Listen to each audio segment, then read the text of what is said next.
Welcome to 0 to 60. Matt McChesney. I am the owner and operator of 60 Football Academy and 60 Equipment. Played at the University of Colorado from 2004. 6 years in the National Football League on both sides of the football. That was his dream to play for Colorado. McChesney grew up in Colorado, always wanted to be a Buffalo, has had a great career. I'm Matt McChesney. This is 0 to 60. That is Coach Prime. We're at the University of Colorado. Brother, thank you so much.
Happy Monday, bitches. 0 to 60 rolls. I am Matt McChesney. Bailey's on the ones and the twos. We have a lot to talk about here today. With the Buffaloes getting a huge fucking win in Folsom and locking the gates on Iowa State. We just don't lose to those fucking farmers in Boulder. Lots to talk about, no doubt. Let's roll. Matt, let's roll. Happy Monday. We're in the building here on a special Monday here. A happy Monday after Colorado takes out Iowa State in an upset victory, some would say here. Colorado fans storm the field, but 0 to 60, the premier show for Colorado Buffaloes football coverage, brought to you by FanDuel, as you see above here, the Believe Network and Delete Me. Matt, let's dive into it here because this is going to be a great show. Lots to discuss here, but Colorado upsets Iowa State. Matt, Colorado seemed to lean into the run game. We're seeing Jordan Seaton lead blocking on poles and different things. Caden Salter finally seemed to be comfortable in Colorado's offense, actually throwing the ball down the field a little bit, looked accurate, even with all the sidearm shit. I love it. Matt, let's get your biggest takeaways from Colorado's upset victory versus Iowa State here, as their defense really seemed to give Rocco Beck some trouble. What are your thoughts on this game, Matt? I was impressed. They didn't beat themselves. And, if they wouldn't have beat themselves in those other three, excluding Houston, this would be a much different season. They'd have one loss, maybe be undefeated. So I was impressed. Look, the toughness of Coach Prime and everything that guy's been through, if you're not going to play hard for that cat, you shouldn't be on the field. And I'm not saying anybody heard what I said last week, but thanks, guys. Yeah. Thanks. Thank you for playing like you had a stud of balls. Thank you for playing hard. Thank you for playing fast. Thank you for playing physical. Thank you, coaches, for running the shit out of the football. Thank you for leaning on your really, really, really good offensive line. Lean on them again when you go to Salt Lake City. It was good to see. It was good to see. I don't really have a lot of negative to say. Like, you beat a ranked opponent. I don't think we should be storming the fucking field for beating Iowa State now. Like, let's. I was interested in your thoughts on this. I'm glad you won, and I'm glad we stormed the field, I guess. But I don't know, dog. Back in my day, you stormed the field like if some big time. The only time I ever had the storm field, the field stormed in my entire playing career up there was 62-36, which is obvious. Mm-hmm. And then my senior year when we stopped CSU on the goal line to win the game. Right. Those are the only two times ever. So it seems like every time we get a big win now, it's a field storm. And Coach Broncos didn't know that they fine you for it, but yeah, I don't anticipate people chipping in, but they'll keep storming. That's for sure. Yeah, chip in at 50K. Yeah, I don't think we should be storming the field for beating these fucking farmers, but I'll take it. It was a big win.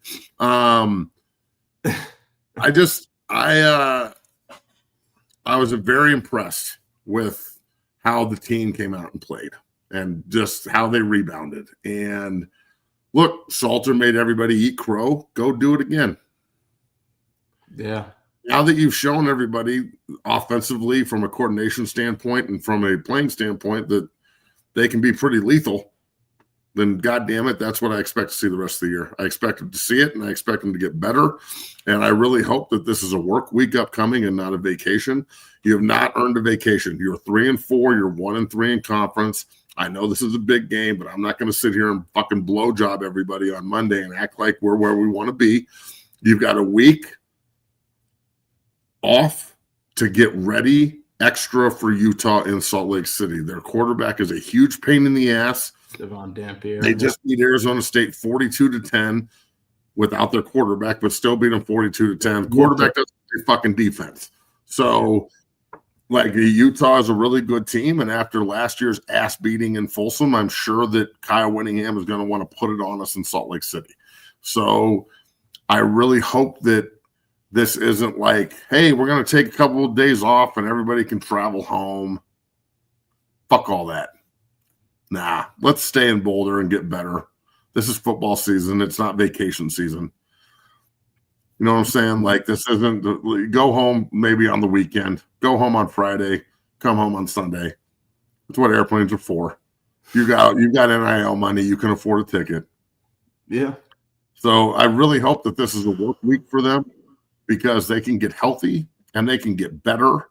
And I really think that the Utah game, Utah's got BYU this week and they've got Cincinnati after CU. So it's not like their schedule's easy. Oh, no. So, this is a huge opportunity for CU to even their season at 4-4 and with 4 to play. So, that puts them at you win out, you go 8-4, and don't tell me they can't fucking win out. I don't want to hear it. It starts with Utah, 100%. If they play the way they played against Iowa State, they can beat everybody on their schedule. Period. Yeah. If they would have played like that in the other games against Georgia Tech, they win. Against BYU, they win. Against TCU, they win. Houston was just a nuclear bomb. They could easily be 5-1, Matt. I mean, we could argue that. Easy. Yeah. So look, I think that they really need to hang their hat on what they do well and get better. And this can't be like we didn't achieve. No offense, but we didn't achieve anything. This is why the whole field storming thing pisses me off so bad. We didn't achieve shit. We're 1-3 in conference. We beat a team that we always beat at home. Okay, and I'm glad we won. Now let's go do it again. Now let's be consistent. Run the ball another 50 times when you go to Utah. That's what you're going to have to do. You want to go win in Salt Lake City against that ball control offense and that really good defense, you have to run the ball. And you know what? Our offensive line is built for this shit. Mm-hmm. So I don't know what Jordan Seaton said to everybody, but it fucking worked. I mean, obviously he said something. And Jordan Seaton is a vocal leader. He's become, I think, even more. He needs to be. You watch Well Off, he's out there yelling, and you should be scared shitless of Jordan Seaton. Set the fucking tone. So you should be scared of Jordan the same way we were scared of Dre and Vic and Dan Graham. Like, I don't want to fuck around today because Vic is going to choke me out while Dre pink bellies me and Dan throws me in the fucking coal tub because I didn't do my job. Like, I'm sorry that hazing doesn't happen to these fucking pussies up there anymore, or anywhere in college football. But back in the day, you didn't do your job, got your ass whipped. Right. I want people to be scared of Jordan Seaton. They should look at him like the team hitman. Like, you fuck around, you have to go talk to 77, and he'll baptize your ass. Yeah. Obviously, it worked. And look, I don't know what clicked inside the coaches' heads either, but put up the run game numbers, bro. They didn't even run the ball for that many yards. It's about what do we always say, Bailey? It's about fucking carries. Yeah. Here, I mean, I think off the top of my head, it was carries. 29 runs to 25 passes. But here, let me pull it up. Here, how many runs? Okay, team stats. Let's just go to box score. So Colorado, 39 rushes, 140 39 yards. rushes. How many throws? 25. That's how you fucking win. Period. We can talk about individual that's what you need, performances. And they controlled the time because they had more time of possession too, right? Let's check. Yeah. By There you go. That's how you win. Yeah. That's how you win. And if that's the way you're going to play, Caden Salter is going to look really, really good. But you want to throw the ball 40 times and run the ball 25, Caden Salter is going to look really, really, really average. And because the limited throws and the limited opportunities to fuck up, he didn't fuck up. He played within the system and did everything he was supposed to do. And because of that, his numbers were out fucking standing. True. This should be a massive, massive fucking lesson for him too. Don't work outside the system. Just do your fucking job. True. And I mean, one thing going back to Colorado's rushing numbers, I mean, their numbers running the ball are improved from last season, as we've discussed every game. But a lot of them have been Caden Salter having 15 to 20 carries, Matt. I mean, Caden Salter only has 9 carries. They gave Dallin Hayden 12 carries, 58 yards, about 4.8 yards a carry. We'll take that. Michael Wells, 10 carries, 27 yards, 2.7 yards a carry. And I mean, they averaged 3.6 yards a carry, but we'll take that, Matt. And also, when it came to key situations in the game, what do? I mean, they leaned in the run, and when Caden Salter ran the ball, it was a design run. Like I saw him, read option with a tight end, pull out in front for him. So I'm just saying. But listen, what 3.6 yards a carry times 4 is 12 fucking yards, 12 yards. It's simple fucking math, folks. Exactly what we wanted with Joel Klatt. He said 3.8. I mean, we're right there. So it's simple math. It's simple math. And as a guy who played defense for fucking ever, when you can't stop them from running the ball for 4 yards a carry, I know it looks like you're playing good defense, but you're holding back the fucking the dam from breaking. Period. And then on offense, if you're running the ball for 4 yards a carry, you're simply just walking back to the huddle going, man, this is going to be easy as fuck today because eventually we're going to be able to go over the top. And the over-the-top shots for CU were wide-ass open because they were assaulting the line of scrimmage vertically. I've been saying this to my son all weekend, but like watching football with Nick all weekend and whatnot, I hate lateral offense. You know this. Everyone knows this. I fucking hate the screens. I hate the lateral runaway offense is what I call it. You're running away from the defense when you play these. Rather than running at the defense, right? We're running away from the defense. I ain't trying to run away from fucking nothing. Mm-hmm. I ain't running away from shit. I ain't not in high school. I'm not running from the cops no more. Like, you know what I'm saying? Like, I ain't running from nothing. We're running at you. Yeah. So it was good to see them do more run at you than run away plays. And then I got to tip my cap to the defense, bro. That was my next question. Byard is a bad motherfucker. Yeah, and it's good we got him back. Brian Howell mentioned him this week. He is a stud. He's our best defensive player, not close. He's the most vocal. He's downhill. He's exactly what you're looking for in safety. I mean, that pick was fantastic. I thought the refs were. We'll put it like this: if that was a Colorado receiver being tackled in the end zone, I probably would have broke my fucking TV. Right. I don't know how that wasn't. Colorado got away with one. I'm just gonna be honest. How is that, man? It's about time we got away with one. Yeah, holy shit, refs! Like the fucking refs are just so awful. That's funny. Crack it up. But I'll take it. Fuck it. I'll take a dub however they want to give it to me. I thought he balled. I thought the Eminem, McPherson and Merritt. Yeah, the two freshmen, IMG. I mean, those two sons of bitches, they are studs, dog. Eminem, they're fucking trouble. Eminem, they are trouble, homie. And I'm telling you, a year of offseason, whatever you got to do to make sure these two son bitches don't leave. Don't let them leave, dog. I don't care if you got to take Juju's 1.2 and split it in half and give it to them. Do not let them fucking leave. Do not let them leave. Yeah, they will be the anchors of your defense next year and the best two players on it. They are fucking good. And mine too. That IMG shit, bro. I had a conversation with an IMG lineman today about getting in the program in Florida. You know, that's where Brett goes. Like I've been talking to Nick, like, how would you feel if I moved down to Florida and sent you to IMG and shit? Like, I'm just saying, bro, there's a fucking reason. There's a reason people recruit that place. And you mix 6-0 and IMG together, and you get professional football player. Oh, yeah, Matt. That's that. Okay, I know. I mean, that's a That's a real great idea there, Matt. That's something to really ponder. Yeah, I think the combination that would be. Yeah, I can reclassify my kid instead of being in Hobbytown, Fuckboyville, Colorado, where if you get hurt, you miss your whole season, and he's just a junior now.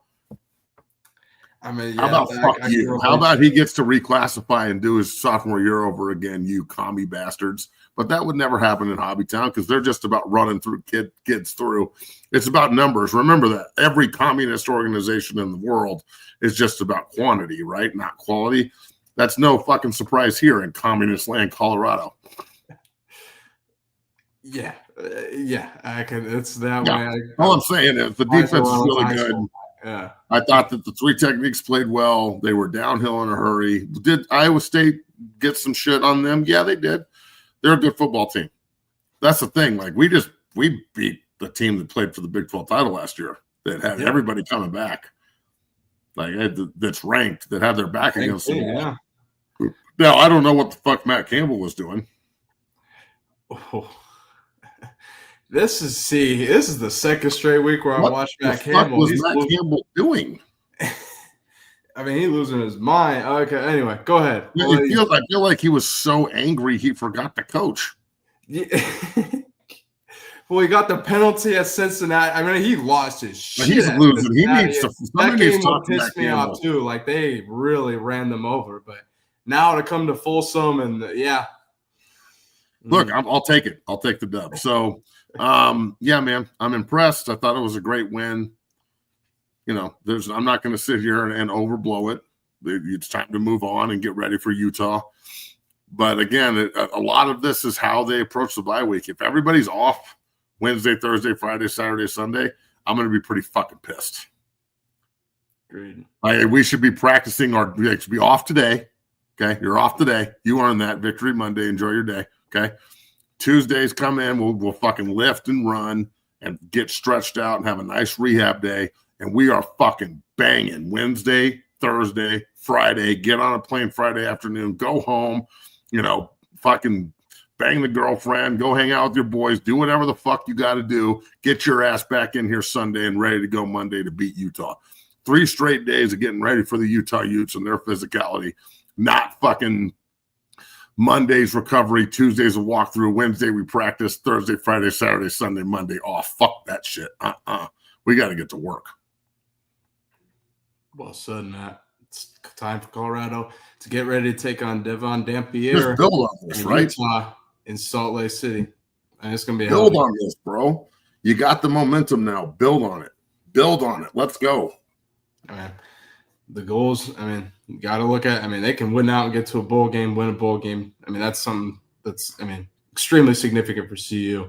Matt, I remember I showed you before we move on, because we have so many different, James Franklin and all different other stories to discuss here. But Matt, I showed Warren Sapp kicking over pylons at TCU, and I don't know if you saw this. He continued at Folsom, so there you have it. I don't know why he does this at Colorado too, but it's tradition. So yeah, Coach Sapp's a bad motherfucker. He can do whatever he wants. Bro, you want to kick some fucking pylons? Go kick that shit. You want to go beat up the fucking goalpost? Go beat that shit. Yeah, I got no problem with anything Coach Sapp does. Do your thing. 100%. Let's go into. We're going to discuss the Matt McChesney Bowl after the commercial here, but we're going to talk about the Browns. So the Browns took on the Steelers, and I bet against the Browns. I'm going to just say this. This show is brought to you by FanDuel. Made some money this weekend betting against the Browns and betting on the Steelers, and specifically betting against Dylan Gabriel, because I just said with TJ Watt and Highsmith, all the cast of Steelers guy, this is just going to be a problem. Now, Matt, I don't know if you got a chance to watch this game, but the Browns really struggled on offense. Shador was the backup quarterback. I think the Steelers beat that ass personally, but the Steelers, I think, got to figure it out on offense too. Browns are a good defense team for the most part, but is it time for them to start Shador Sanders? You've seen 2 starts with Dylan Gabriel. What do you think, Matt, of the Browns quarterback situation? I just got to get your take because the Colorado fans, the Prime Sexuals, really want to hear from you about this. Do I think that Dylan fucking Gabriel, that half a butt puppet little midget waterhead, should be playing fucking quarterback in the NFL? No, I don't. Okay. Not even a fucking little bit, dog. You didn't watch that trash again? Yes. That was fucking awful. It was terrible. It was terrible. So, again, I'm just going to say this. Cleveland doesn't like money. Cleveland doesn't want Shedeur to be a superstar because they're dumb as fuck. That's the only reason I can come up with here. If you look at Coach JB, I think you're out of your fucking mind when you say this kind of shit. But if you actually think that Dillon Gabriel is a better prospect than Shedeur Sanders and a better leader potentially than Shedeur Sanders, let me ask this question. If Shedeur played at Oklahoma the year Dillon Gabriel played at Oklahoma instead of Jackson State or instead of CU, because remember, Dillon Gabriel went from Oklahoma to Oregon. Shedeur went from Jackson State to CU, the worst program in the fucking country when he took over, right? Dillon Gabriel went from Central Florida, where he was a fucking enigma, to Oklahoma, where he was okay, to Oregon, where he was excellent, but more supported than anything else. So the minute he had to beat somebody, he got dolly-whopped, fucked by Ohio State in the Rose Bowl. My question is, let's say Shedeur goes from Jackson State to Oklahoma. You think maybe he's better than Dillon Gabriel? Yeah. If he goes plays for Oregon and Dan Lanning, that team last year that was ranked 1 all year and had all those NFL players, and you think Shedeur is a better quarterback than Dillon Gabriel for the Ducks? I mean, Matt. Let's just see if you actually think that you're a fucking football person. Because if you say no, I know that you don't know dick.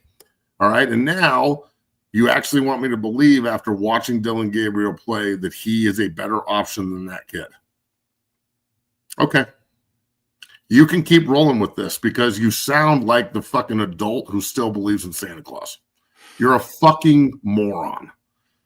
It immediately tells me that you have an agenda. You don't like Shedeur. You don't like Coach Prime. You don't like CU. You don't like Cleveland. Whatever the case is, there's something about him you don't like that has nothing to do with football, and you think Dillon Gabriel is better. You're a fucking moron. Period, dog. Period. Fucking period. Matt, I had Shedeur Sanders rated higher than Dillon Gabriel coming into the draft. I think the Browns they drafted Gabriel ahead of Shedeur and are higher than him probably until they got what's the ceiling, Matt? I think it's like 2 more games like this because here's the thing. The ceiling for quarterback play is so bad because your team, the Jets and Justin Fields, that might have been the worst performance from a quarterback. Can we please wait to talk about that so I don't throw up all over myself right now? I can't wait. So I can't go from the Turks to he wasn't that. Gabriel wasn't that bad. Where you're having, Matt. Time out. I don't know how that was possible. So three field goals in an NFL football game is acceptable? Well, I'm not saying it's acceptable either. I'm just saying the bar is so low in the NFL. He was terrible. The bar, look, you have a point. The bar in the NFL is incredibly low. Quarterback play in this league is fucking it is dog shit. It's dog shit. Look, you know who I think looks really, really good? Dak. That's who I think. Dak Prescott looks fucking awesome. Too bad the rest of his team is ran by Jerry Jones. I'll tell you, they can play some offense in Dallas, but their defense is poo-poo. Fuck me. So, look, there's a couple of good guys in the NFL that I'm like, wow, these guys really look good. And then there's like the Denver constituents that are like, Bo Nix is elite. And I watched yesterday, and I'm like, this is fucking terrible. It was like watching JV quarterback play all day yesterday. That's all it was. It was awful. It makes you not want to bet on the shit. So, look, dude, I don't understand, and I'm going to say this full circle here. What is keeping Cleveland from at least finding out? What if he goes in and goes 21 for 34 for 4 touchdowns? Well, Matt, everybody remember Dak Prescott and Tony Romo, right? Like everybody was like, oh, we got this 4th round rookie from Mississippi State, Dak Prescott, who we don't know if he's good or not. And then they put him in that preseason game and he fucking balled out. And before you knew it, Tony Romo was in the goddamn announcer's box. Well, they don't have a fucking Tony Romo in Cleveland. It's Dillon goddamn Waterhead Gabriel. I'm sorry, but dude, you got to miss me with all this shit. I need to see 12 play so this can stop. Either he's going to go ball the fuck out and we can just all agree that the idiots were wrong, or he can fall straight on his fucking face and we can all agree that the other side was wrong and move the fuck on. But this is getting ridiculous. The fact that they don't play him, it makes the argument that they're conspiring against him even more suitable to argue, even if it's not true.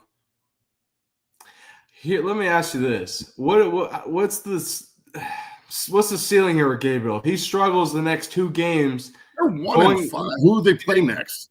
Do you think so? They play. So here's who their next opponent, Matt, is somebody I know how you're a massive fan of, and it's a team you formerly played for, the Miami Dolphins, and Mike McDaniel. Well, they could win that game. Well, Miami's better than them, but they could win that game. What do you think of Coach McDaniel's outfit here? He was in the press conference. Bro, I think if you wear Chargers, well, men that wear capri pants have vaginas. So that's one thing. And also, I love how he's standing on the side of his foot like he's got to go pee-pee or some shit. Yeah. It's time for Mike McDaniels to go. It's time for Kevin Stefanski to go. It's like they could just reshuffle everybody and play one. Oh, my goodness. I don't think beating the Dolphins, why would you want to? Number one, if you're Cleveland, don't you want the best draft pick possible? Sure. I also think that I'm looking at their schedule. Who do they play next? Miami and who? So they got the Dolphins, then they go to New England and take on the Patriots. And then, right, they have a bye. So I'm looking at it like this. So Dolphins, Patriots, bye. Yes. Then you're yeah. So lose out, and then start and put Shador in for the bye week, and then he gets to play the rest of the year. And guess who they open up with off the bye? Your New York Jets, Matt, and that's going to segue us. Chop them the fuck up. Perfect. That's going to segue us into our next conversation. Terrible. So let's talk about it. The Matt McChesney Bowl. We were super excited about it. Broncos versus Jets. It was going to be an unbelievable matchup. So many points were going to be scored. It was going to be an absolute shootout. And so this weekend it goes down, right? And I'm watching it, and it's going down over the pond, and I'm enjoying the game. I mean, it's terrible. The Jets are struggling. I think Aaron Glenn's going to get fired at the end of the season. I don't know how he does it personally, but I go on Twitter and Matt, this is the Matt McChesney Bowl. He played for both the Dolphins both the Jets and the other team. And Matt posted to Twitter saying this is the worst game ever between the Jets and the Dolphins. The Matt McChesney Bowl. Take a look. I'm down here at the lab watching the Jets at the Broncos. This is the worst fucking NFL game I've ever seen. Ever. So now, Matt, let's get your thoughts on the performance. Justin Fields, Jets, -10 net passing yards the whole game, and they gave up 9 sacks to Nick Benito and your Denver Broncos. What are your thoughts? All right. The Broncos defense was unbelievable. Unbelievable. Now, a lot of that plays into the fact that the Jets are just that bad. Like Justin Fields, I'm sorry, but it's time for you to go get an insurance job. You don't get to play football anymore. You're fucking awful. They can't run the ball. The offensive line is awful. The defense doesn't play hard. Like I don't see a whole lot of good for the Jets. They need to trade everyone right now. Start trading your assets right now before they get hurt. Start trading your assets so you can actually get some fucking draft picks and start this shit over with. You need to fire Aaron Glenn. You got to fire Aaron Glenn. I don't give a fuck. I thought the Jets were laughable. It was one of the worst football games I've ever seen them play, and that's saying something. It's the fucking Jets. The Broncos, on the other hand, their defense is unbelievably good. I don't want to blow job them too hard on this because they were playing the fucking Jets, but they were excellent. And 9 sacks is outstanding, and they can do that to just about everybody. They're on pace to break the sack record all time. You better break it with 17 games. Yeah. The Denver's offense was atrocious against a team that's given up 30 points 4 times. And they scored 13 and barely won. Like I thought they were going to fucking lose. So I don't think that Bo Nix is the guy, bro. Wow. I don't think he's the guy. I don't see him getting better. I see him staying the same and just he constantly dips back into I'm a rookie land, and he's supposed to be going this way. Did you watch Drake May play this weekend? That sumbitch is fucking lacing the ball. He looks pretty good. Jaden Daniels is getting better. You could argue even that the fucking finger painting diva bitch, Caleb Williams, is getting better. I just think Bo Nix is kind of just, even though they won in Philly, I think it's more the team than the player. Just something about Bo Nix just doesn't do it for me, bro. And I don't know what it is. I could end up beating Crow on this, but I mean, they've got 5 winnable games in front of them and then a bye week. So we'll see how they play against teams they should beat. They should mollywop the fucking Giants. They should beat Dallas. After that, I think they've got the Raiders. They should beat the shit out of the Raiders, and then they have the Chiefs at home, and then they have a bye. So we'll see if they could be 7-2 going into the bye week. But again, I think when it comes down to it, Bo Nix will be the reason they lose in the playoffs rather than the reason they win. Damn. Hot take from Matt there. Broncos fans, let us know in the chat whether you agree or disagree. They fired Brian Callahan? The Titans did fire Brian Callahan here about 30 minutes ago. Let me ask this question real quick. Mm-hmm. You know your team sucks. Oh, the Titans are not great. Yeah. They're bad. They're rebuilding. They just have the number 1 pick. Why fire a coach? Let him finish the year. What? Oh, you're not going to allow them to try and grow and build and change this together. So now Cam Ward, essentially this is taking Cam Ward's development because you're entrusting the coaching staff that you just hired to develop him, because that's the whole point. Now he's got to hear a totally different message. The season's over. The coach is getting fired. His dad's still the offensive line coach. He's still in the building, but his kid's gone. This is just like the Titans. This isn't, you know what this is? This is a fucking Houston Oiler move right here, bro. Dumb is what it is. It's almost as dumb as watch the Titans in the last 2 years. They have made more. Firing coaches in the middle of the season is so fucking stupid. Sure. But also, Matt, you watch your Jets. God. Your Jets, you see that blunder at the end of the fucking half? Do you know how many times I sat here and I watched that? Okay, I get it. I get it. So then everything is fireable, Bailey. Well, this is football, dog. Like he didn't take over the Tennessee Titans that were fucking going to the AFC title game. He took over a completely revamped roster. He's been there for a year and 5 games, and they just got the number 1 pick, and they're already firing him. That's a Houston Oiler move, homie. I'm sorry. It's just it's very short-sighted. It's allowing the pressure of social media to dictate what you do in the front office, you fucking dummies. Just like Penn State did. Maybe. Penn State. The Penn State one is because of, yeah. The Penn State one is because you lost 3 games. Let me ask you about Aaron Glenn, since we just talked Jets. Does he make it through the season? Does he get fired at the end of the season? Do they give him another year? How do you feel about the Jets so far after that performance? Well, I mean, if they don't win a game, I'd probably think he'd get fired, but I don't think they're going to fire him during the season. Okay. All right. Well, I was just curious on your take on that, because I think he'll make it through. They'll give him a whole year. With Callahan, like they gave him a year, and there was a lot of different issues. Yeah, but last year doesn't mean dick, bro. He didn't have a quarterback.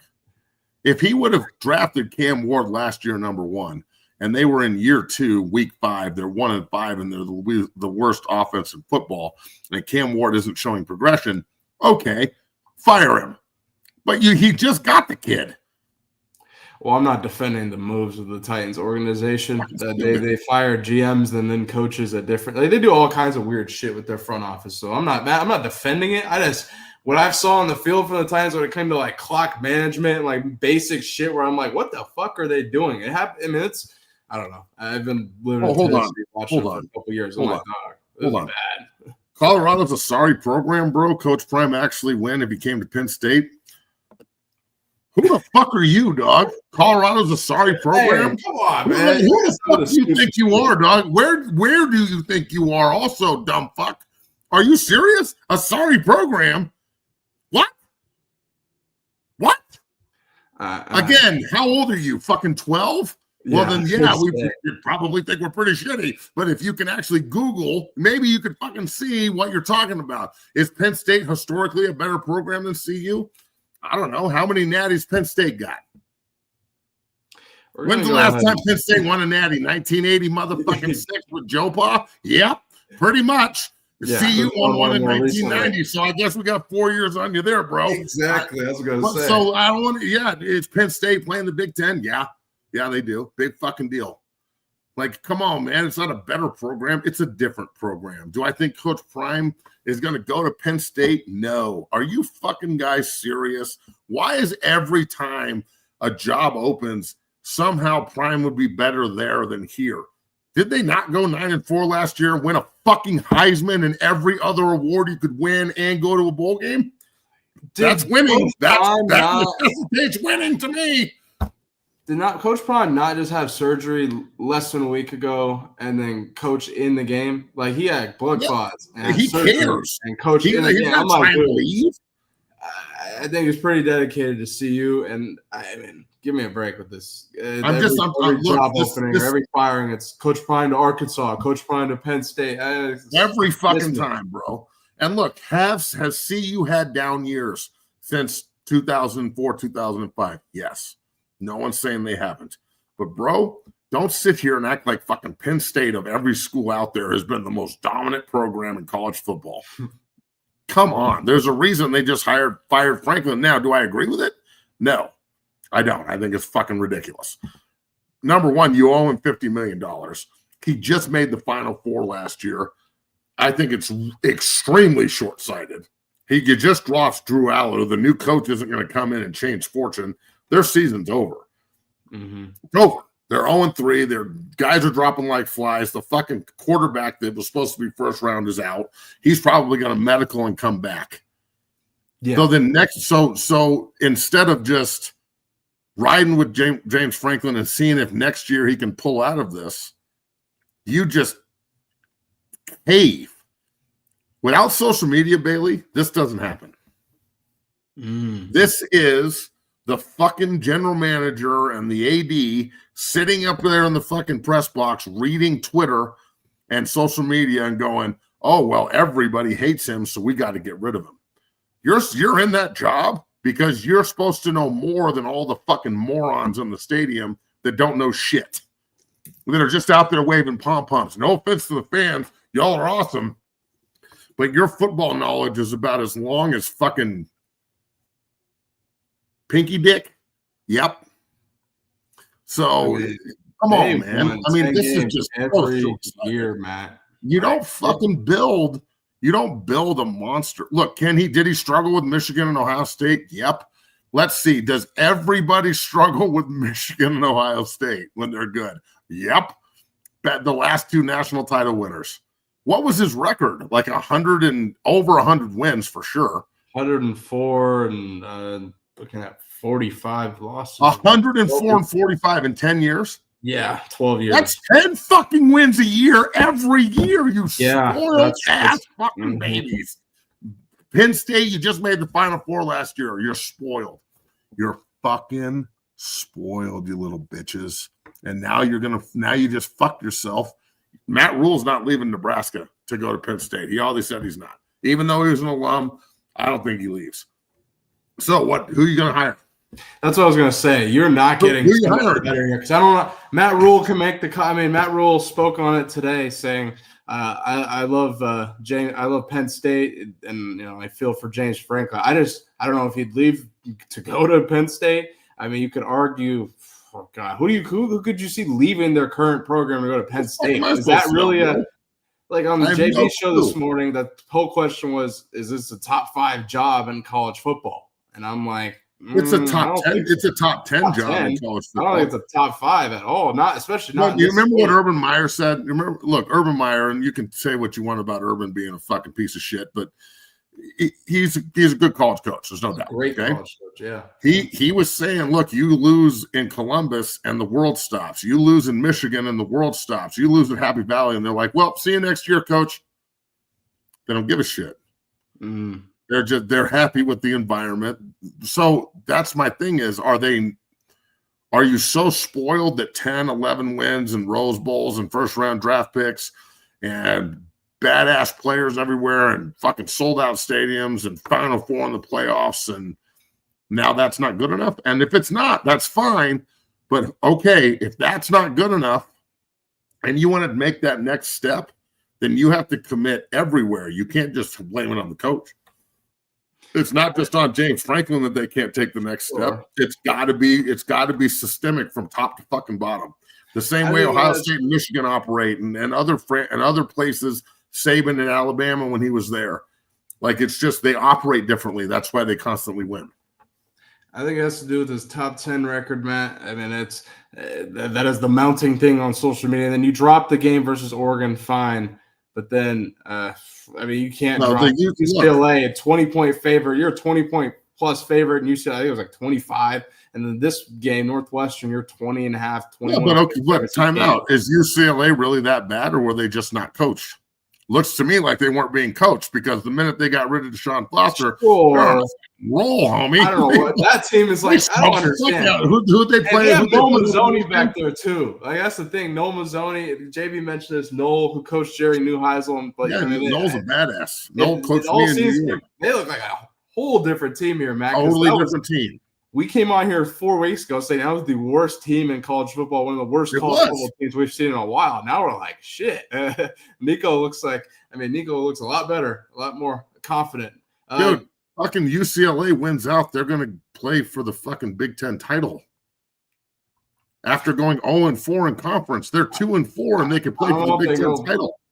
I don't know, it's 4 losses, but I mean, they could certainly, if they get to a bowl game, those 4 losses have nothing to do with the Big Ten, dog. They win out, and they have 1 loss in the Big Ten. They play for the Big Ten title. Period. Those 4 fucking losses have. Look, 3 of the 4 have nothing to do with it. They're all preseason game. Yeah. Before we take a commercial, we got to discuss some other firings in college football. UAB fired Trent Dilfer. Interesting development, struggling after a few seasons there. Also fucking stupid. Former high school coach out here over in Nashville, Lipscomb Academy, and then also Oregon State. Didn't they just fucking can the program 3 years ago, and he took over a starting over program? Yes. Yeah. 2 years is all you're going to give him, huh? Okay. New era of college football. Coach Bray up at Oregon State. Corvallis fired as well. Now I don't know how they're going to hire a new coach. Oregon State. I guess I'm sorry, but Oregon State. If I'm Oregon State, I don't know if I'm. It's the most depressing shit I've ever seen is Oregon State and Washington State. What happened to those 2 schools? Did you see the stadium this weekend, Matt, in Corvallis? Yeah, I saw a video, and I'm like, holy shit. They should be so fucking angry. You're in the Conference of Champions for 110 years, and then all of a sudden everyone's just like, fuck you, bye. And you got to go play in the new Pac-2 and the Mountain West and shit. No wonder he got fired, man. He can't keep any of his players. There's no money. You're not in a conference. You're not making any money. Mm-hmm. You might as well just kill the fucking program. I think it's an atrocity, to be completely honest with you. A fucking atrocity. And I hope that Oregon State and Washington State can figure it out in the new Pac-12. But goddamn, bro, just an absolute shit show. I feel bad for this guy. Yeah, I feel bad for Coach and the O-line coach. I feel bad for him. Yeah, Corvallis and Pullman, man. I mean, you brought up Washington State. Washington State actually gave Ole Miss a game this week, and I was shocked watching that. Last by 3. Shout out to the Cougs. Like, the Cougs are getting after it. But yeah, I mean, 2 tough places to recruit and win in this era, Matt. I fear for the future of Oregon State football. Wonder what happens with that program. I'd imagine college football is going to go to two conferences that have 2 different divisions. So they'll rebrand the SEC and the Big Ten to be the 2 conferences. And then they're going to they put 30 teams in each conference. And then they have 2 or 3 10 or 15. They have 2 15 or 3 10 team divisions. And that's how they figure out who plays what. I'm really interested on the timeline of the NCAA because I'm like, the more as the clock goes on, Matt, the way we see it going, I think the clock is ticking with them for what you just described becomes a real possibility. On the other side here, we're going to take a brief break, pay the bills here. On the other side, we have a lot to discuss, Matt. Stop. Hold. A real coach? Dog, do you have any idea what I do on a daily basis? No. Just because I'm not employed, because I'm self-employed, I'm somehow not a real coach? I'd rather fucking jump off a bridge than have to go to a place that's going to consistently tell me I can't be who I am. Because then I can't be who I am, and then you don't get the good coach. I'm not saying that's what would happen in Boulder, but goddamn. I mean, I'm not gonna. I've already tried multiple times to get up there and show them how valuable I could be. It's on them now. What do you want me to do? Real coach, huh? Okay. Odd comment in the chat. We'll discuss some of Matt's players, actually. One of which Trey Zoom down at Texas A&M whooping ass. Jackson Roper, who has all kinds of offers coming in here, went and visited. You know what the worst? You know what the only bad part about my boy Trey Zoom balling is? He could end up with the Browns. He could end up with the Browns. There's a lot of shit. First round tackles to the Browns are like Joe Thomas, so I guess that's cool. But then you have to play in Cleveland, which sucks. So can we finagle this so you don't have to go to the fucking Browns? I don't know, Matt. He could end up with all three of your teams: the Browns, the Dolphins, the Jets. With the direction all these teams are headed, Matt. Yeah, we don't want any of that. Well, but he's the number one offensive lineman in the fucking country, and I bet you he's. Based on what I saw on Saturday night, I haven't seen. So this is Jackson Roper, number one player in the state. He's going to be a senior next year at Creek. He's got a ton of offers. A&M brought him down, treated him like royalty. CU still hasn't offered this kid. By the way, CU told me Trey Zoom couldn't play there either way back in the day. Ooh. These are facts. Now Trey's the number one rated offensive lineman in the entire country. And the best thing I've seen, and you're clipping this one, the best thing I've seen in college football this year, and keep in mind, I'm a trench monster. It's all I really give a fuck about. All the skill players go play 7-on-7. We don't need a football to play. But Big Boy got to touch football this week. He's playing left tackle, 90.9. There's his grade out. Pretty fucking good. Big 6-0. That's right, baby. He's sitting there playing left tackle, dominating, obviously, as they're whipping ass. The center goes down. What happens? Trey Zoom walks off the field, pops off his gloves, retapes his hand, moves to center, plays 4 straight series of center, no fuck-ups, moves back to left tackle, 34-17 piece. Now, if you're a fucking talent evaluator in the National Football League and you didn't see that, shame on you. But if you did,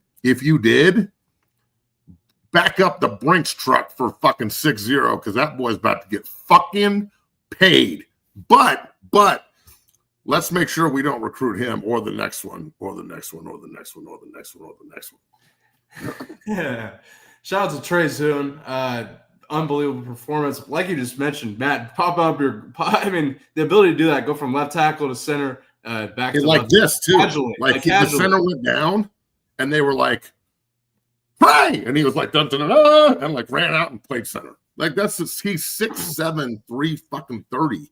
And he just moved to center and started doing it perfectly. It's crazy.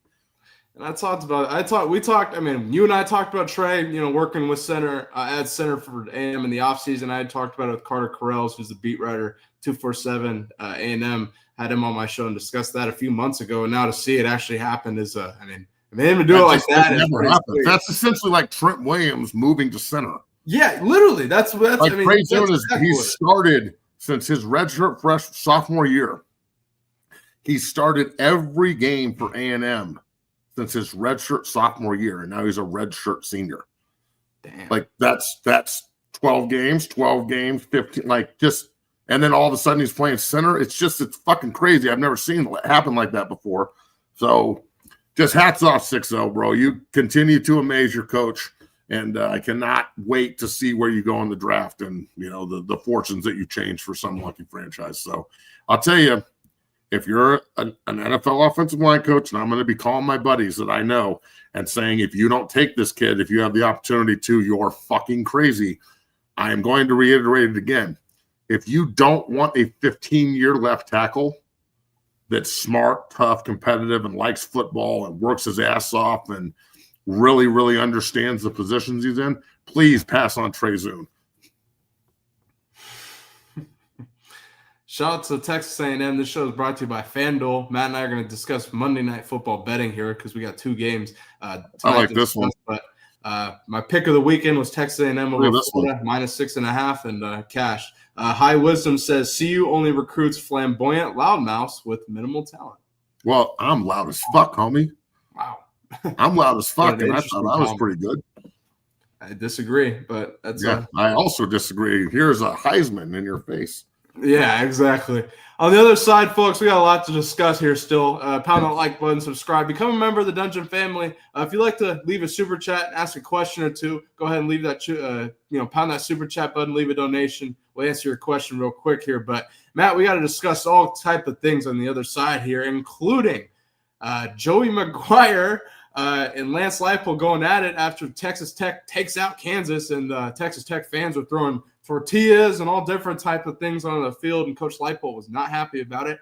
Anthony Richardson and the Colts take out the Cardinals, but Anthony Richardson was not at the game at all. He hit himself in the eye with the workout band and had to go to the hospital.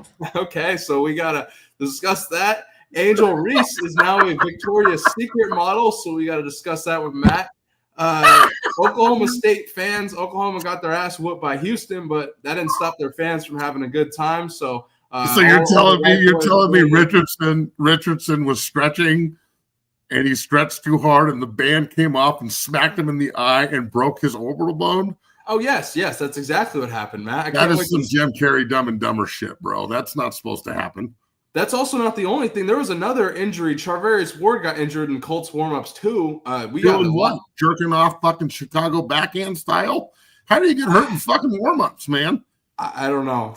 Warm-up is like, don't fucking touch me. Do 2 steps and fuck off. Not let's go out and fucking band slap each other and get on IR. He did it on purpose, the fuck. He just wanted to get on IR. Exactly. We're going to discuss all that and more. Monday Night Football betting between Josh Allen and the Bills go to Atlanta, take on Michael Penix and the Falcons. Caleb Williams and his painted fingernails go to Washington and take on the Washington Redskins and Jaden Daniels here. We're going to go ahead and take a brief break, pay the bills, and we're going to leave it out. Going to go ahead and go to commercial on this here. Ralphie ran out for Colorado versus Iowa State here in great fashion, Matt.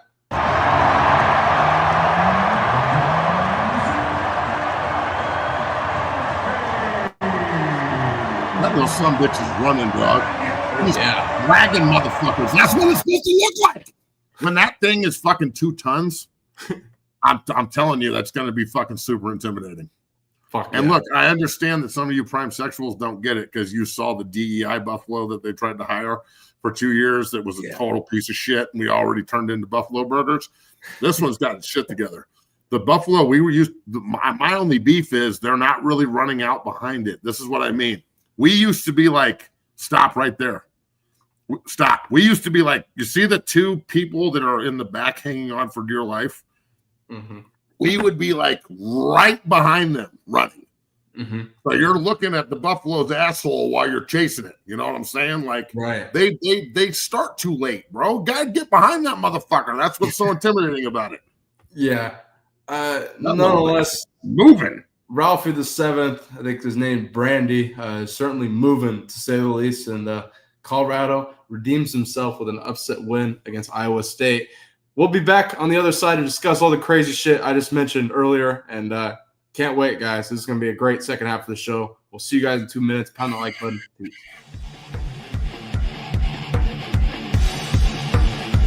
Whether it's offensive linemen as they work combos and double teams and also pass pro and punch, I think the unique physicality of this is outstanding. So much so that you can use it for your shield on punt team or as you rush in the shield. There's so many different ways that we're using it. We get better a little bit every single day, and I just wanted to say thank you because I hadn't ever thought of this, and when I saw it, it made total sense, and we're doing a great job with it. So thank you, man. Go Big Red.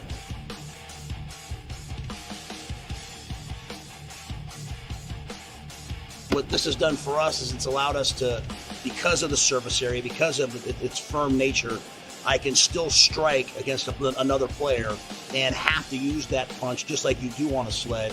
At the same time, have to time my punch because it could move. I can teach defensive linemen how to handle double teams because they can feel pressure. We can simulate contact in a safe environment in non-contact times because of this unique bag. Welcome down here to the Lab 60 Football Academy, 60 Strength and Fitness. I am your owner and operator, Matt McChesney. I just wanted to let everybody know that 60 is now on Cameo. You can go on Cameo and request any tips for training, any offensive line, defensive line tips, recruiting tips. I get so many inquiries in my inbox on a daily basis about tips and can you look at my film and can you do this? Can you break down something for me? I'd love to. All right? It's like the Joker said, my man, right here. If you're good at something, never do it for free. So Cameo is now your bridge to 60 Football Academy. Go in, request what you want, tips, suggestions, recruiting, film, and we will make sure that you get the absolute best from the best. So check out 60 on Cameo at 60 Academy. Cameo, 60 Academy. Cameo, 60 Academy.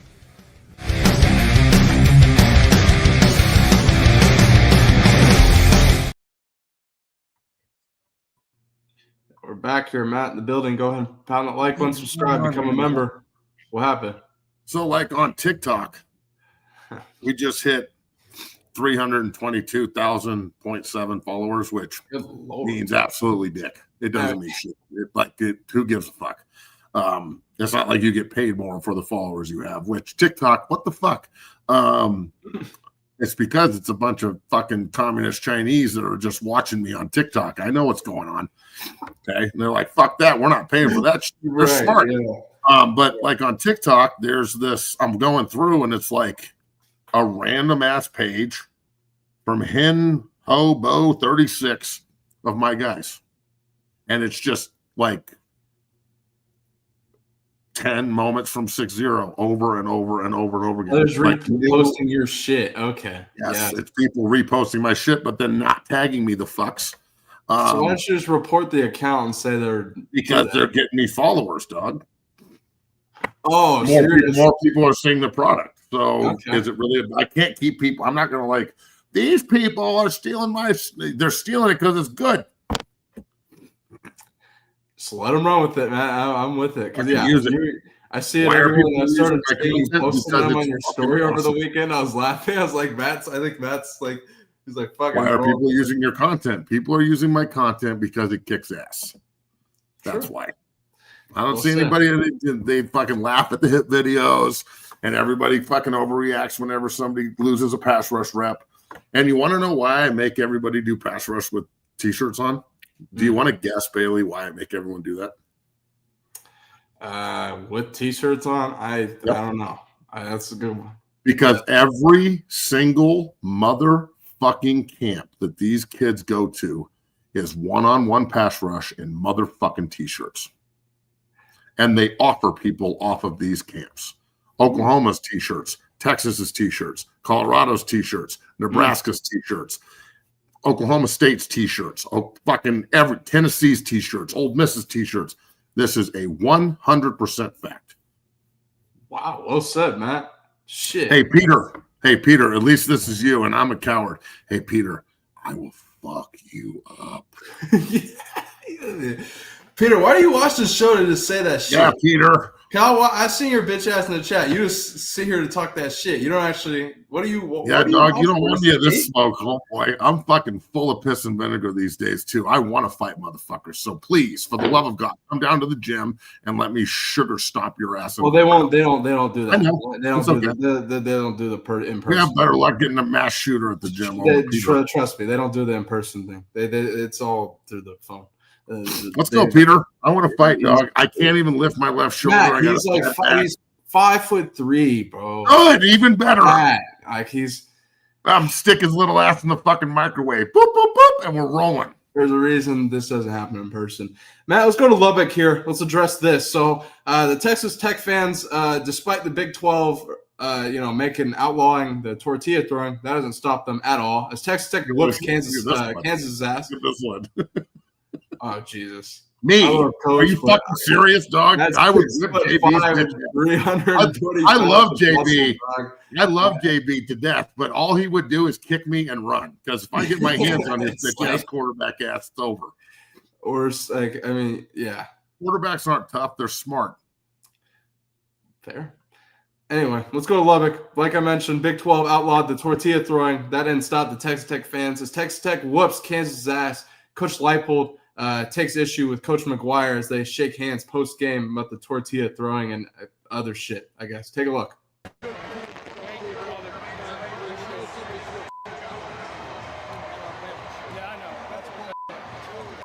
Oh, so Joey's pissed off about it too. Good. Oh, now he wants to fight. Coach, you and Coach Leipold seem to have a heated exchange after the game. Can you share anything from that? No, it's frustrating. I'm frustrated. I know he was frustrated. We've got a new rule in this league, and we know the rule, and we didn't follow it, and we got penalized tonight. To 15-yard penalties. And he was frustrated on that side. And we got to be better. We've got to do a better job. We got to find a way to do a better job as a whole, all of us. And we will. I mean, we've got 2 weeks to have a better plan and get the point across of, what the rule is, because it's gonna catch up with us. I mean, yeah. The Texas Tech keeps getting penalized for the tortillas and all this shit. This is pretty funny, actually. I laugh at it a little bit because Colorado went down there with the tortillas. You want to know what's not funny? Anyway, go ahead. You want to know what's not funny? The fucking pocket knife that they found on the guy. Yeah, that is true. I think it's. So they're not, these fucking rednecks at Texas Tech are not just throwing tortillas; they're throwing fucking pocket. How do you stop it though, Matt? What do you do here? How do you? You're literally going to fucking game. You're stop the game and kick the entire fucking stadium out. Yeah. I would look in 05 in Folsom. People, real Buffalo fans will remember this. The last game of the season against Nebraska in 05, the refs stopped the game because our student section was throwing marshmallows with batteries inside of them at Nebraska's players. They would take a marshmallow, put a battery in it, and fucking fire it at the Nebraska players, and they were hitting them. And they stopped the game and walked over, and on national TV made the entire student section leave. And then we got our ass beat 30-3, and it was a really bad day. But I will say that worked. They stopped throwing batteries pretty fucking quick. This is so redneck, bro. Stop. Somebody's going to step on a fucking tortilla. Why do they put the hole in them? I know why, because they're fucking it in before they throw it. So somebody's going to step on one of your tortillas and hurt yourself, and now you're throwing open fucking edge knives on the field. So can we not fucking do this anymore, please? But it's embarrassing. Texas Tech has the most NIL money in the fucking world. They're paying guys out of the wazoo. They're ranked in the top 10. They're going to make the playoff most likely. And Joey McGuire has to fucking answer questions like this. Hey, Texas Tech fans, you're really this low class? You sorry-ass motherfuckers? You have never won a goddamn thing. You never played in one Big 12 title game in your whole entire fucking existence. You're a joke of a fucking program. The only reason you're any good is because you have oil money. So the fact that you have oil money is the only fucking reason anybody would ever go to that goddamn depleted Afghanistan you call Lubbock, Texas. That place sucks. So don't sit here and tell the greatness of Texas Tech. That place is a fucking hellhole. And this makes it a joke. And you know what? I don't know when this started, but the 2 times I played at Texas Tech, they weren't throwing tortillas.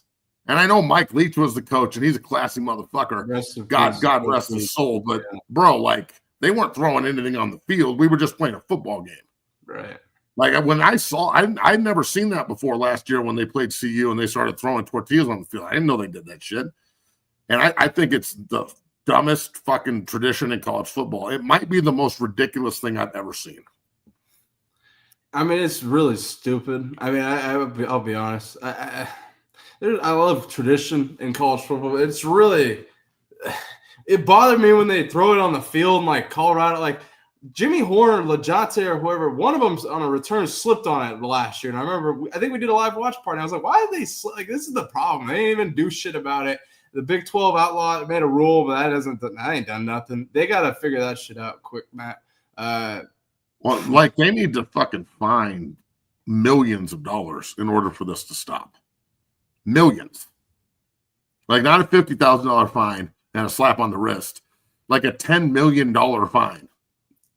So what happens? What happens if that knife is opened and they threw on the field an open blade? That's a felony, okay?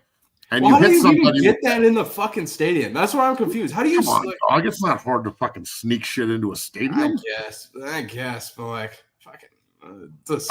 I walk around with a blade like this long all the time. Okay. We were walking into fucking stadiums with metal detectors and shit with it or whatever. I mean, I've not been known to walk around in metal detectors. You're a fool. All right. Well, that's I don't like rules, Bailey. Okay, I'm coming in regardless. Back down. But I'm not. I'm also not out there sling blade in the fucking knife on the fucking row. Yeah. I'm not out there trying to fucking knife stab someone like this is Desperado and shit. I mean, what the fuck are we talking about?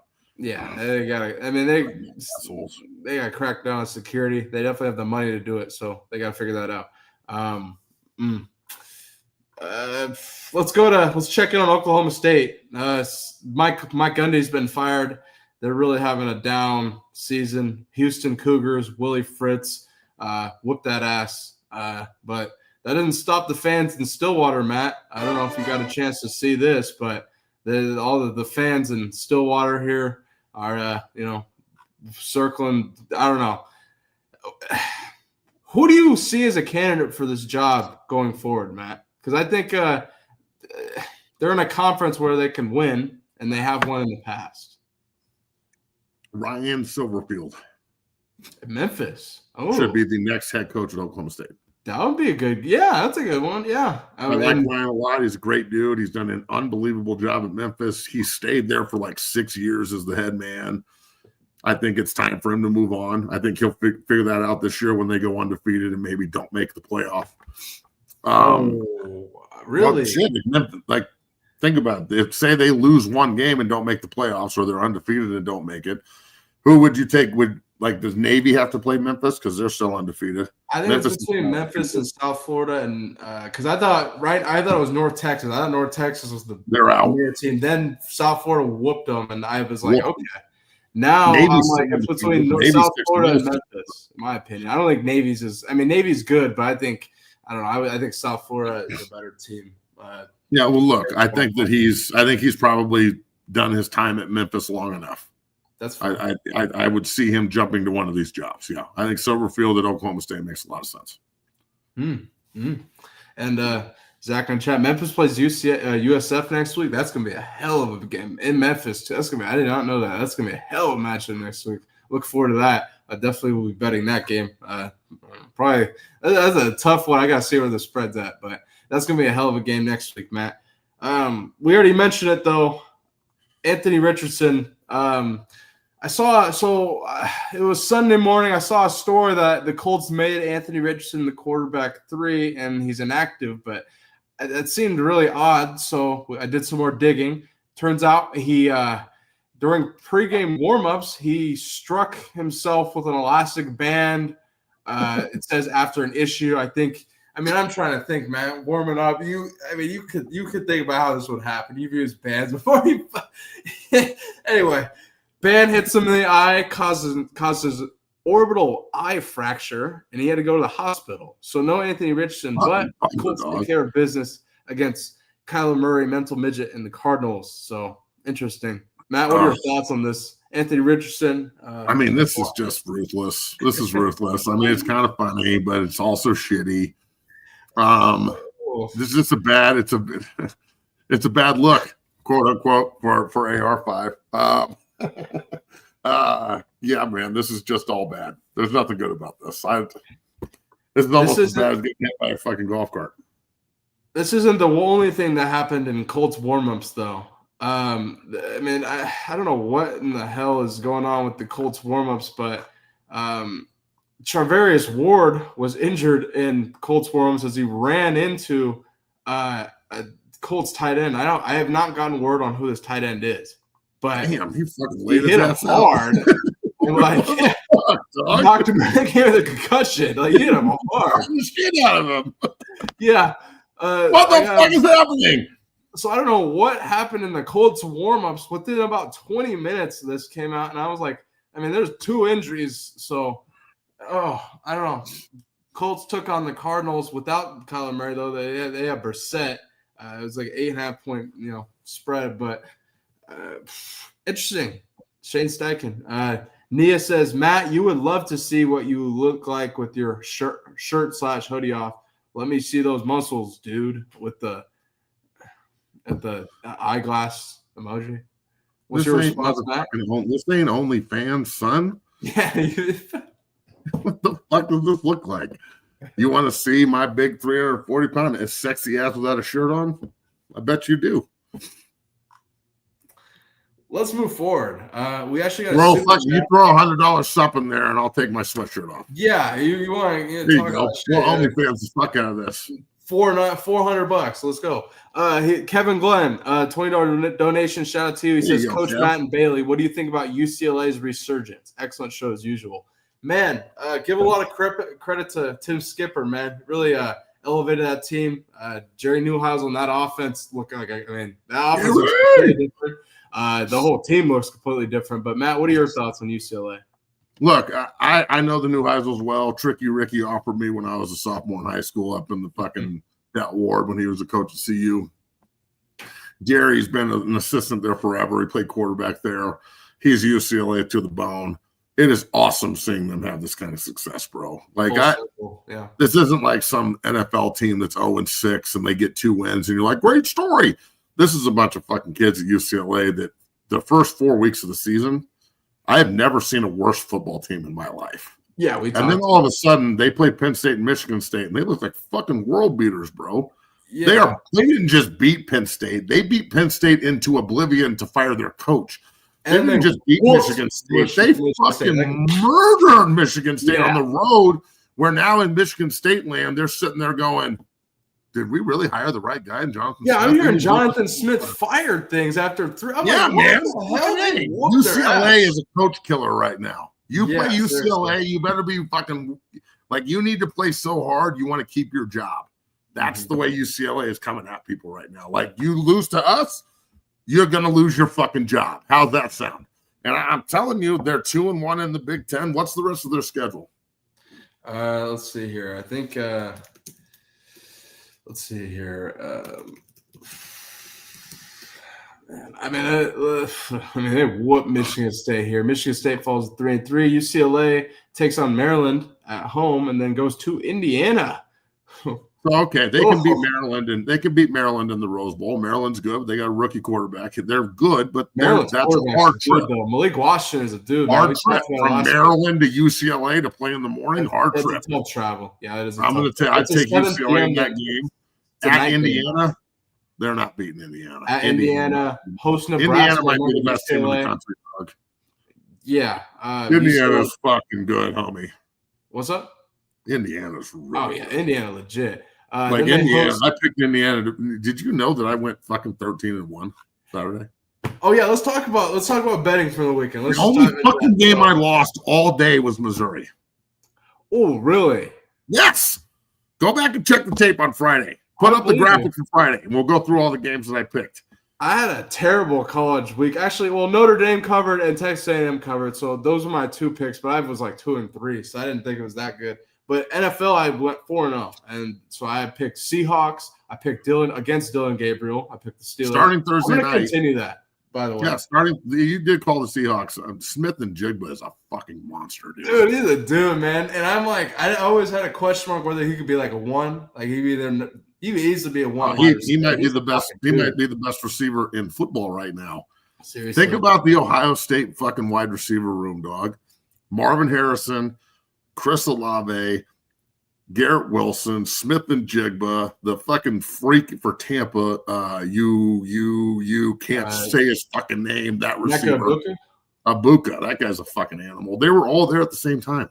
And Abuka's from the state of Washington. Great player, man. Great player. with that said, I mean, yeah, I picked the Steelers, Seahawks, and then we argued about this. Joe Flacco, the Bengals cover. Hey, what is it? You either win or you lose. I bet them plus 14.5. They cover. Anyway, Matt, I watched that game, like if he had another week with that team, they would be so much better. Like Flacco would get Jamar Chase the ball. He got T. Higgins the ball. He's standing there getting absolutely killed, but he's still getting the ball off. I'm like, I mean, Matt, you rag Flacco. Give him some credit, man. I think they could. I think at least bridge the gap to Joe Burrow, possibly at the end of the year. And then the last game we'll talk about before we dive into betting, Chiefs Queendom, Matt. Last night took on the Lions, whooped that ass against the Lions, and that was my final pick of the day. But I don't know if you saw the scuffle at the end of the game.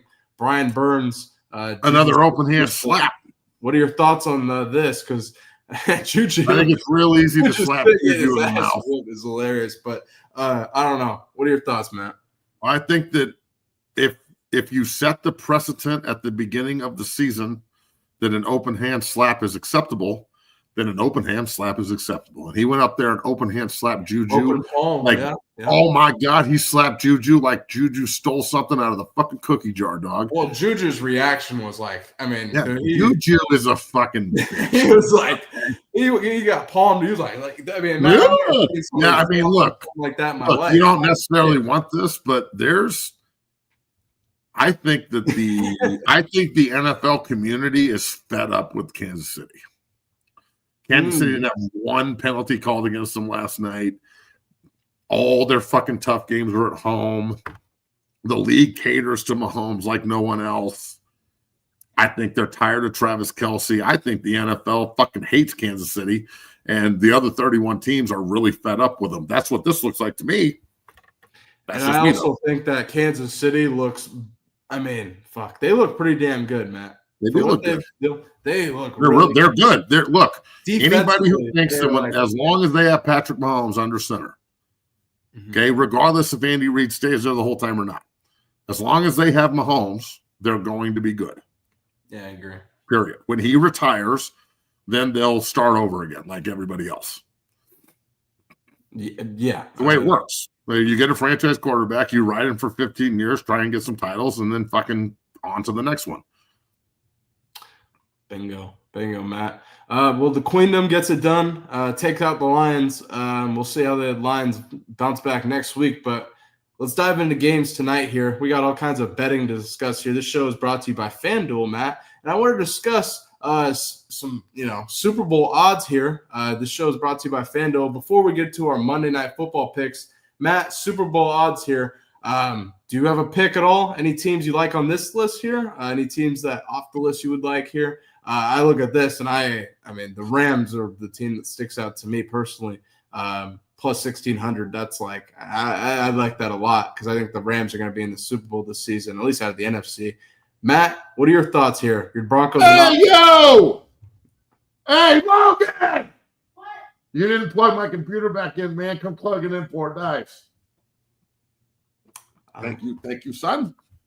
All right, betting for the Super Bowl. Right now, if I had to choose Super Bowl, or let's go title games because I was talking about this last night with Bree. Yeah, we're good. AFC title game right now, I'm going to say Denver at Pittsburgh. NFC title game. At Pittsburgh, okay. NFC title game, I'm going to go Tampa Bay and the Rams. Ooh, okay.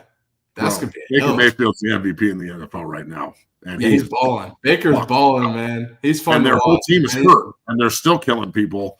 So I think that when everybody gets fucking healthy, they are going to be real hard out. And that they're going to dominate that division. They're going to have – I bet you they finish like 14-3, 15-2, and they have the 1 seed. And nobody's going to go to Tampa and win. So I think Tampa could be in the Super Bowl. I mean – the way Baker's playing, he's got weapons, and I mean, you got to keep in mind. I think Mike Evans is out, and he's missing some weapons here. You just wait. I mean, Godwin's out, and Buka's out. Mike Evans is out. Fucking White's out. They got dudes out all over the place. And Mayfield just keeps doing this. It's crazy. Yeah. Well, yeah, I think the Rams are going to take it in the NFC. If I'm looking at an NFC contender with them, I mean, the Buccaneers.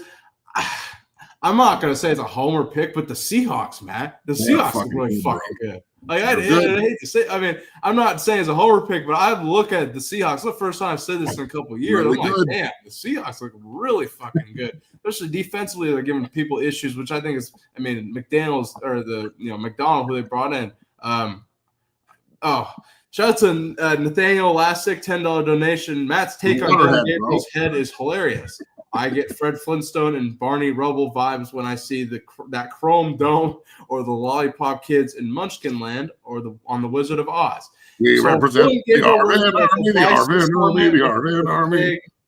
Face mask, yes. Dylan Gabriel, when you watch him play, Dylan Gabriel's helmet is like 3 times the size of everyone else's helmet on the fucking field. Yeah, he wears the vices, the fucking. He got more head than he got body. Oh, that motherfucker doesn't have dreams. He has movies. I need a sound effect for that. He ain't got a 4 head. He got a 5 head. God damn. Yeah. I mean, Salter looked like that. Salter changed his helmet. Salter also a waterhead. Jesus. Okay, let's go back to Super Bowl odds. I like the Seahawks. I like the Rams. Possibly in the NFC. What's a waterhead? Comments. Anybody want to help us? What's that? A waterhead. Do you know what that is? Who, Gabriel? Yeah. Do you know what a waterhead is? Very simple. Would you like to elaborate? Would I like to elaborate? No, I'll let someone in the chat say it. All right, go ahead. Chat, let us know. Yeah, what's a waterhead? And the AFC, I think it's the Steelers, and I still look at the Chargers. If they can run the football, I think they're eventually going to figure it out. Herbert's got to get it clicking, but they got a heartfelt win.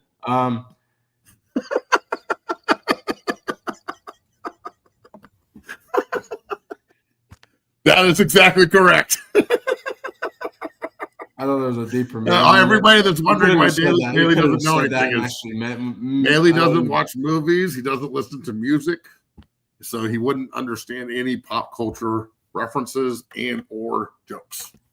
Both are not true, but let's dive into betting for Monday night here before we get out of here, Matt.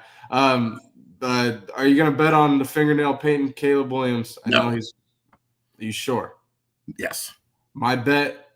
Pick of the day is already in. I bet on Falcons plus 4.5 against the Bills. I think the Falcons play good at home, and I think Michael Penix, Bijan Robinson, Drake London give the Bills problems defensively or on defense. So give me the Falcons plus 4.5. Matt, what do you got tonight? I'm taking. If I were you, I would parlay together Falcons Commanders. Falcons Commanders, yeah, to win money line. So Commanders, I think both. 5.5 point favorites here. Falcons are 4.5. Chicago's not beating the Redskins in Washington, and Buffalo going to Atlanta. It looks like Buffalo will win, but they won't. I will say there's a lot of everyone seems to be betting Buffalo again. This is a situation.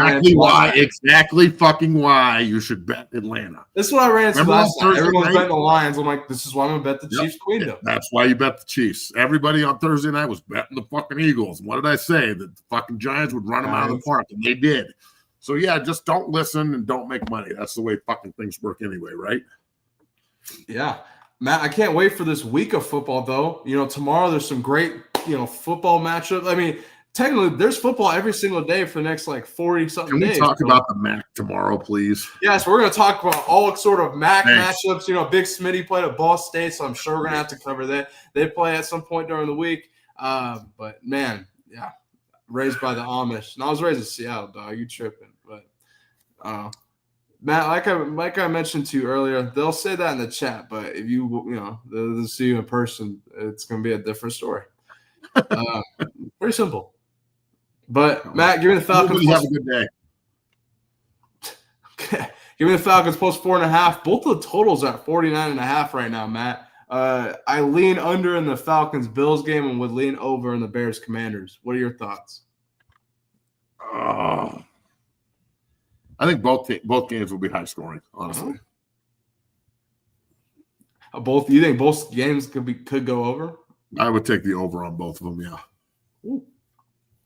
I think that the NFL knows that yesterday was really lame.